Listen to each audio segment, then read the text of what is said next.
ಮೈಸೂರು ರಾಜವಂಶಸ್ಥರು ಮತ್ತು ಸರ್ಕಾರದ ನಡುವಿನ ತಿಕ್ಕಾಟ ಮುಂದುವರೆದಿದೆ. ರಾಜವಂಶಸ್ಥ ಯದುವೀರ್ ಮಾಡಿದ್ದ ಗುದ್ದಲಿ ಪೂಜೆಯ ಪ್ರಾಜೆಕ್ಟ್ಗೆ ರಾಜವಂಶಸ್ಥೆ ಪ್ರಮೋದಾದೇವಿ ಅವರೇ ಸ್ಟೇ ತಂದಿದ್ದಾರೆ. ಅದ್ಯಾಕೆ ಅನ್ನೋದರ ಕಂಪ್ಲೀಟ್ ಸ್ಟೋರಿ ಇಲ್ಲಿದೆ.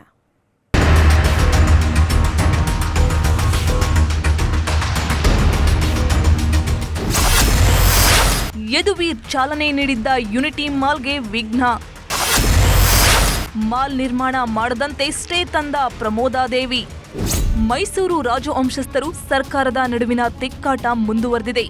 ರಾಜವಂಶಸ್ಥ ಯದುವೀರ್ ಮಾಡಿದ್ದ ಗುದ್ದಲಿ ಪೂಜೆಯ ಪ್ರಾಜೆಕ್ಟ್ಗೆ ಸ್ವತಃ ರಾಜವಂಶಸ್ಥೆ ಪ್ರಮೋದಾದೇವಿ ಸ್ಟೇ ತಂದಿದ್ದಾರೆ. ಸರ್ಕಾರ ರಾಜಮನೆತನದ ಬಹಿರಂಗ ಯುದ್ಧಕ್ಕೆ ಇದೀಗ ಅಂತರ್ ಯುದ್ಧವೂ ಕೂಡ ಸೇರ್ಪಡೆಯಾದಂತಿದೆ.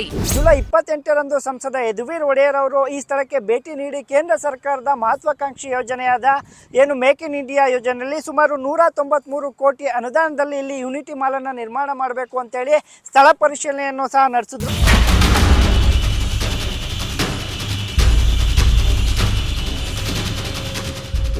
ದೇಶೀಯ ಕರಕುಶಲ ಉತ್ಪನ್ನಗಳಿಗೆ ಮಾರುಕಟ್ಟೆ ಒದಗಿಸುವ ನಿಟ್ಟಿನಲ್ಲಿ ಕೇಂದ್ರದ ಮಹತ್ವದ ಯೋಜನೆ ಯುನಿಟಿ ಮಾಲ್ ನಿರ್ಮಾಣಕ್ಕೆ ವಿಘ್ನ ಎದುರಾಗಿದೆ. ಕಳೆದ ಜುಲೈ 28ರಂದು ಸಂಸದ ಯದುವೀರ್ ಗುದ್ದಲಿ ಪೂಜೆ ನೆರವೇರಿಸಿದ್ರು. ಪಿಪಿಪಿ ಮಾದರಿಯಲ್ಲಿ ಒಟ್ಟು 193 ಕೋಟಿ ರೂಪಾಯಿ ವೆಚ್ಚದಲ್ಲಿ ಯುನಿಟಿ ಮಾಲ್ ತಲೆ ಎತ್ತಲಿತ್ತು. ಅಷ್ಟೇ ಅಲ್ಲ, 2027ರ ವೇಳೆಗೆ ಯೋಜನೆ ಪೂರ್ಣಗೊಂಡು ಕಾರ್ಯಾರಂಭ ಕೂಡ ಮಾಡಬೇಕಿತ್ತು.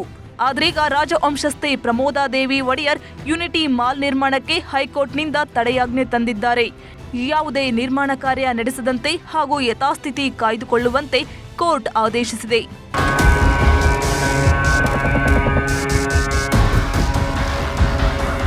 ಇನ್ನು ಯುನಿಟಿ ಮಾಲ್ ನಿರ್ಮಾಣದ ವಿಚಾರವಾಗಿ ಸಾಮಾಜಿಕ ಹೋರಾಟಗಾರ ಸ್ನೇಹಮಯಿ ಕೂಡ ಆರೋಪ ಮಾಡಿದ್ದಾರೆ. ರಾಜಕಾಲುವೆ ಒತ್ತುವರಿ ಮಾಡಿ ಕಾಮಗಾರಿ ನಿರ್ಮಾಣ ಮಾಡಲಾಗ್ತಿದೆ ಎಂದಿದ್ದಾರೆ. ರಾಜಕಾಲುವೆಯನ್ನು ಒತ್ತುವರಿ ಮಾಡಿಕೊಂಡು ಸರ್ಕಾರದ ಒಂದು ಸಂಸ್ಥೆಯೇ ಒಂದು ಕಾಮಗಾರಿಯನ್ನು ಮಾಡೋಕ್ಕೆ ಪ್ರಯತ್ನ ಪಟ್ಟಂಥ ಸಂದರ್ಭದಲ್ಲಿ ನಾನು ಮೈಸೂರು ಮಹಾನಗರ ಪಾಲಿಕೆಯ ಅಧಿಕಾರಿಗಳಿಗೆ ದೂರನ್ನು ಕೊಟ್ಟಿದ್ದೆ. ಮೈಸೂರು ಮಹಾನಗರ ಪಾಲಿಕೆಯ ಅಧಿಕಾರಿಗಳು ಅದರ ಬಗ್ಗೆ ಸೂಕ್ತ ಕ್ರಮ ತೆಗೆದ ನಿರ್ಲಕ್ಷ್ಯವನ್ನು ವಹಿಸಿದರು. ಕೊನೆಗೆ ನಾನು ಹೋಗಿ ಪ್ರಶ್ನೆ ಮಾಡಿದಾಗ ಅಧಿಕಾರಿಗಳು ಬಂದು ಸ್ಥಳ ಪರಿಶೀಲನೆ ಮಾಡಿದಾಗ ಆ ಕಾಮಗಾರಿ ನಡೆಸಬೇಕಾದಂತಹ ಯಾವುದೇ ಅನುಮತಿಯನ್ನಾಗಲಿ ಅಥವಾ ನಕ್ಷೆ ಮಂಜೂರಿ ಯಾವುದೋ ಪಡೆಯದೆ ಕಾಮಗಾರಿಯನ್ನು ಮಾಡಿಸಿದ್ರು. ಇದ್ರ ಬಗ್ಗೆ ಕ್ರಮ ತಿಳಿದ್ರು. ಒಟ್ನಲ್ಲಿ ಯದುವೀರ್ ನೆರವೇರಿಸಿದ್ದ ಯುನಿಟಿ ಮಾಲ್ ನಿರ್ಮಾಣಕ್ಕೆ ಸದ್ಯ ಸ್ಟೇ ಇದೆ. ಮುಂದೇನಾಗುತ್ತೆ ಕಾದು ನೋಡಬೇಕು. ಕ್ಯಾಮರಾ ಪರ್ಸನ್ ರಾಹುಲ್ ಜೊತೆ ಆನಂದ್ KS, News 18 ಮೈಸೂರು.